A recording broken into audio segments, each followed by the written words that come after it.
Hi! Ayun. Ayan guys, hindi makita talaga, hindi ko makuha kung saan ko ilalagay ang camera. So another mukbang serye. Ayan, ano to, pakbet. Tapos with, sarap-sarap, sinigang na vabs. Diba? Ay, wait lang, may sound. Sinigang. Sarap. So ayan, kain tayo guys. Ayun, merong ano anong tawag nito? Radish. Radish ba to? Radish. Hindi ko alam kung radish to. Ang sarap ng ano, pagkatimpla. Lumilitaw yung asin. Parang sampalok. Wow.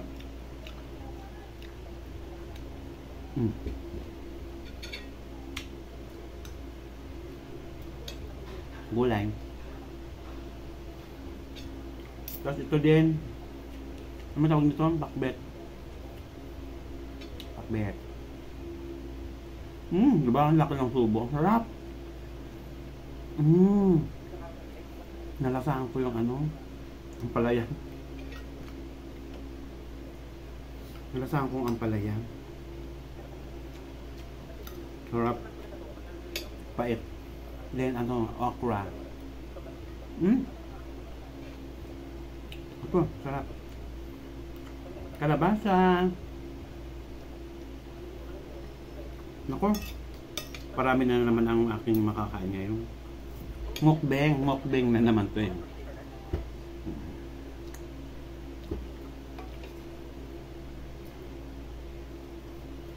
Ayan, may.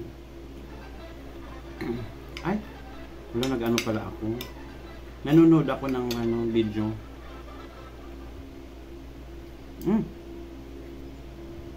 Tabak.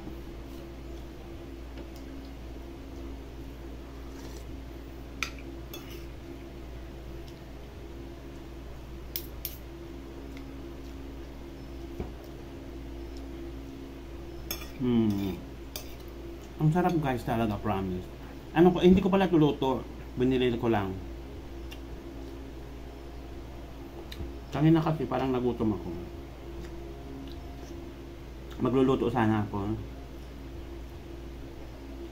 Kaya lang, late na.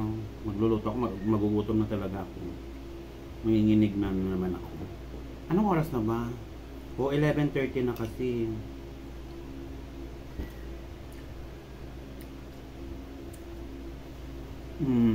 Masarap kasi malambot yung pagkaano na ng ano, baboy. Ang daming sabaw na binigay sa akin.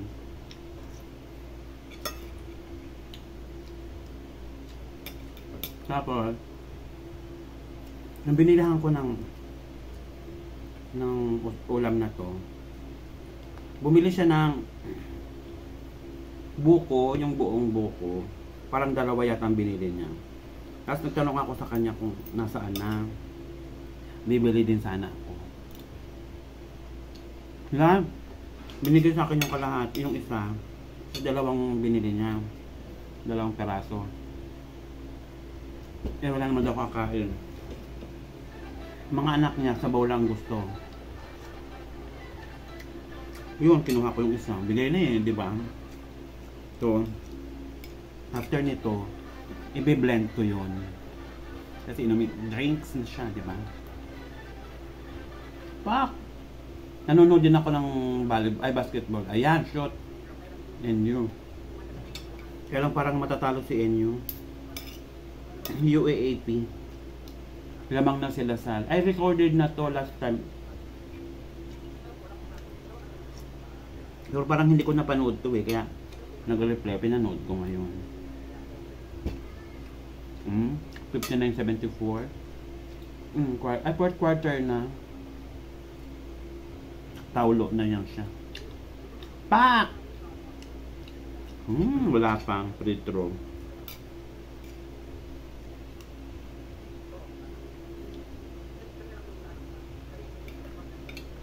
Kami lalaki na naman siyang ko nito. Nagsahin kasi ako kagabi ng kanin. 3 takal. Kasi alangan naman 2 takal lang. Parang didikit lang yung sa kaldero ko. Ayun! Numabol. Sana ituloy-tuloy nila.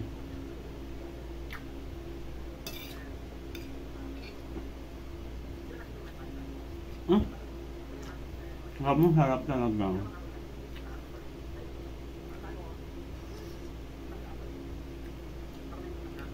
Alam mo, may matitira pa nito. Lagay ko lang sa para hindi mapanis. Kasi kinutsara ko na lang galing sa bibig ko. Yung sabaw kasi ang dami. Pwede ko pa siyang iulam mamayang gabi. Lagay ko lang sa para hindi mapanis.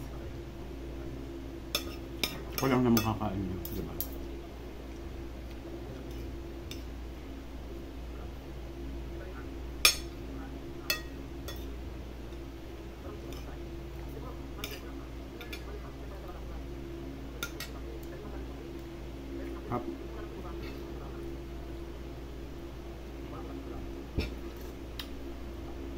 Kailangan ko na kasi maubos yung kanin. Kasi masisira na ito mamaya. Mag-ano na eh. Nabot na siya ng ilang oras na. Or pwede naman lalagay ko muna sa ref. Para hindi naman ako bunggang magrabe ang tiyan ko. Ayan. Diyan po muna. Bye-bye!